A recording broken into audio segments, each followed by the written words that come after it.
আজকে আমরা এই ভিডিওতে জানব যে আমাদের ফেসবুক আইডি যদি অন্য কোনো মোবাইল দিয়ে লগ ইন করা হয় তাহলে আমাদের ফেসবুকে নোটিফিকেশন চলে আসবে। তাহলে আমাদের প্রথমে প্রোফাইলে যেতে হবে। প্রোফাইলে গিয়ে আমাদেরকে সেটিংসে ক্লিক করতে হবে। সেটিংসে ক্লিক করার পর আমাদেরকে পার্সোনাল ডিটেলস এখানে ক্লিক করতে হবে।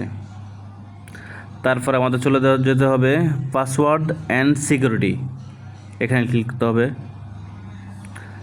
তারপরে আমাদের চলে যেতে হবে লগইন অ্যালার্টস, এখানে ক্লিক করব।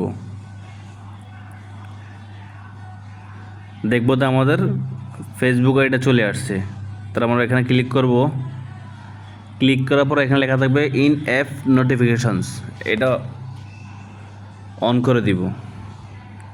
অন করে দেওয়ার পর যদি কেউ আমাদের ফেসবুক লগ ইন করতে যায় তাহলে আমাদের এখানে ফেসবুকে আগে একটা নোটিফিকেশন চলে আসবে। তাহলে আপনি বুঝতে পারবেন যে আপনাদের ফেসবুক আইডি অন্য কেউ চালাচ্ছে।